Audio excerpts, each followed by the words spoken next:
Collette Caprara, and she is an editor at the DeVos Center for Religion and Civil Society of the Heritage Foundation since 2001.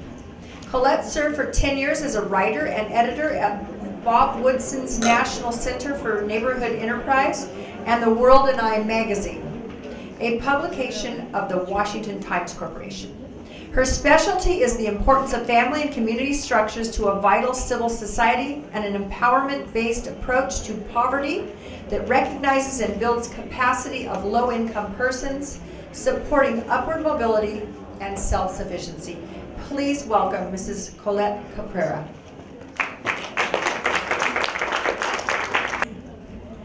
Well, I wanted to extend my thanks to Dr. Moon, to Donna, to our panelists, and to all you who are members of the Global Peace Women.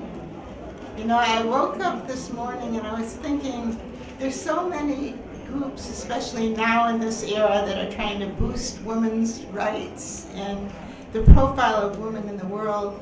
And a unique point with this panel, I think, is that it's related to family, because that's really one of the key roles women play, and family for world peace is the cornerstone, I believe. I've been an advocate of the belief that the family is really your first school of love and your first school of relationship.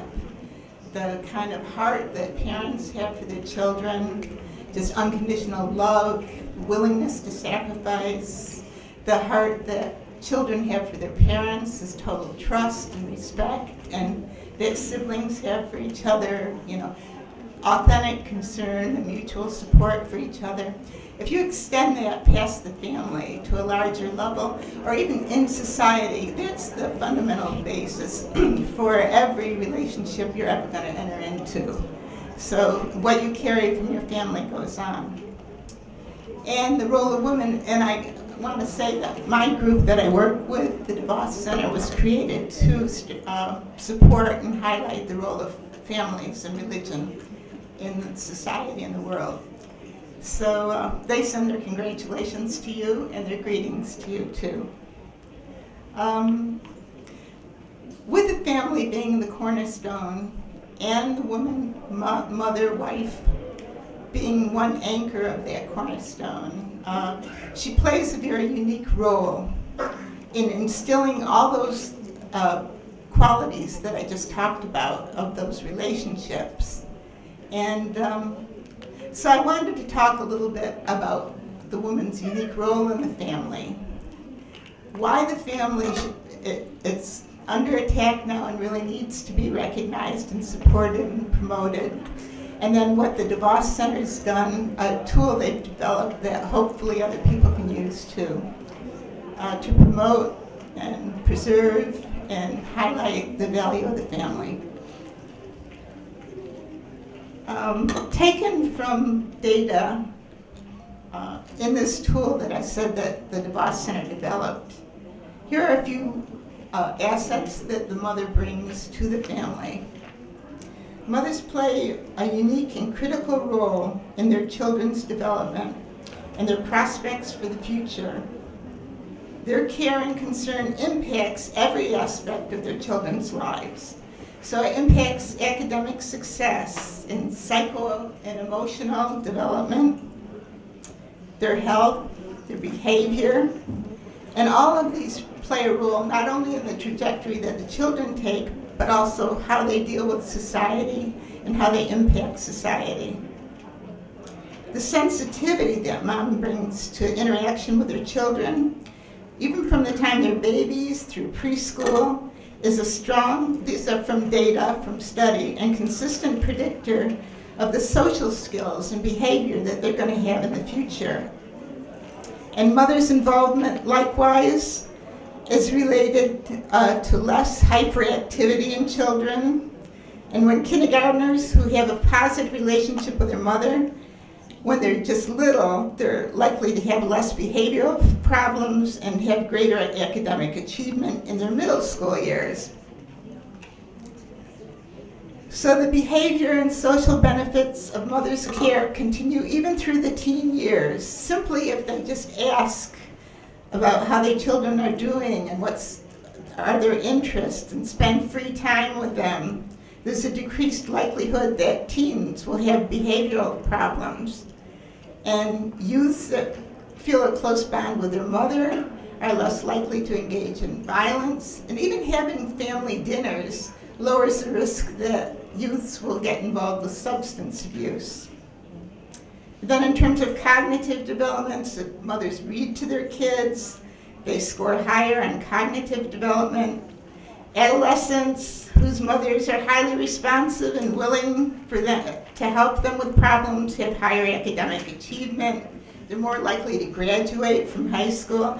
All those things go from maternal investment and mother's love, have this impact throughout their children's lives, the children's future, and for the families that they're going to form in the future too.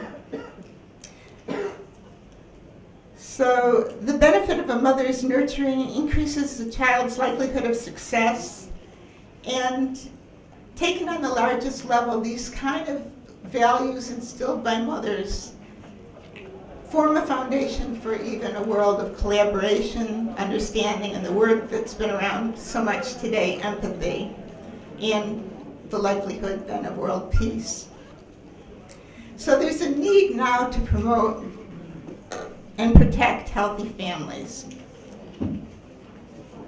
Especially in the West, and especially in countries that have experienced prosperity, there is a skyrocketing rate of cohabitation and a steadily falling rate of marriage, and these really spell trouble for the West, all these countries that are undergoing these problems.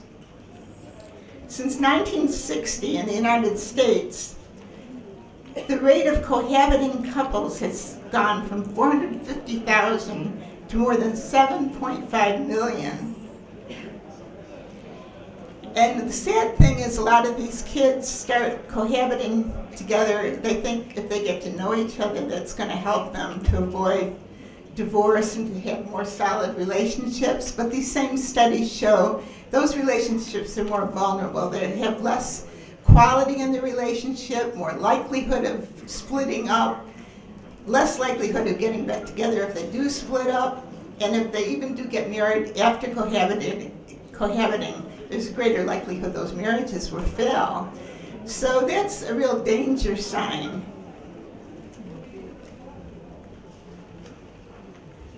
At the same time, then, there's a reluctance, actually skyrocketing divorce kind of about 2 decades ago triggered this kind of fear of commitment. So we'll live together, but we won't marry, or maybe I won't get married. So especially in the West, the age at first marriage is going higher and higher and higher. People are older and older if they do marry at all.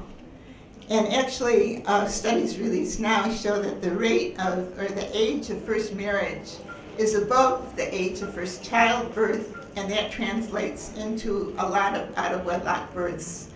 Actually, in the United States, the rate of out-of-wedlock births is 40%. And among some ethnic groups, it's as high as over 70. Over 7 out of 10 kids are born without fathers in the home. So there's a real need to protect families. The problem is people who see the danger and try to raise the flag sometimes are silenced because people say it's just a values debate. Those are the values people talking, and we have different values, and there's not much headway you can reach when it's just a conflict of people saying, I believe this and I believe that. But all those statistics that I read, even about a mother's investment, and the statistics about a 2-parent family and how well kids do in a 2-parent family compared to any other family type is uncontestable. They do better academically, they do better in terms of social behaviors, psychological and physical well-being. So the people at my DeVos Center realized there is all this information out there, the 2 decades of research with all this findings, but somehow it's not getting out there. So we decided we were going to have a database. It's called Family Facts database. And we went to work and reviewed thousands and thousands of academic studies and came out with 3,000 findings. Then we realized the findings, a lot of them were in academic jargon, like sociological words that people would understand. So we wrote them all down and put them in our database, and then we translated them into the way that people really think and communicate, and put the lay language paraphrase with them. But then we realized, whoa, if they come on and try to call up a search, there's 3,000 findings coming at them. We have to package them in ways that people can understand. So we came up with 4 different products. One is the Family Facts Brief. This would be the last kind of slide with Family Facts on there. Oh yeah. Oh, that's okay. That's where you are is good. Where you are is good. If you see here, there's briefs. And for instance, if you wanted to click that top brief on family, it should call it up. It'll give top 10 findings on what the father brings to the family. So people in a nutshell, whether they're politicians trying to form or argue for legislation, or if it's just a group, a neighborhood group trying to make the point, they have this, they're armed with these Family Facts briefs. Then if you back up, we have those charts too. All these translated those Family Facts findings into charts. So at a glance, you can see what's happening with the marriage rates, what's happening with the cohabitation rates, what's happening with out-of-wedlock births, and it makes it very starkly clear. Another is the reports. They're a longer kind of version of the family, their in-depth analysis of some of the findings. And the last things are these videos. Because this is a society that's very influenced by readily available and kind of emotive things too.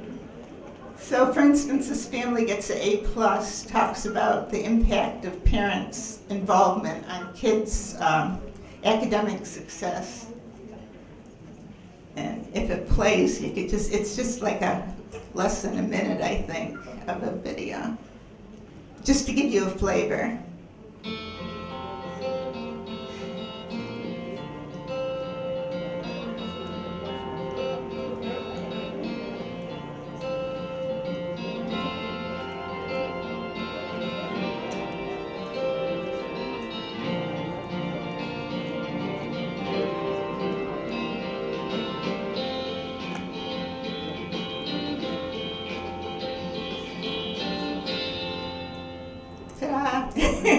So that's it, just to show you how that information can work for you, and how the woman's role in the family and the woman's role in world peace.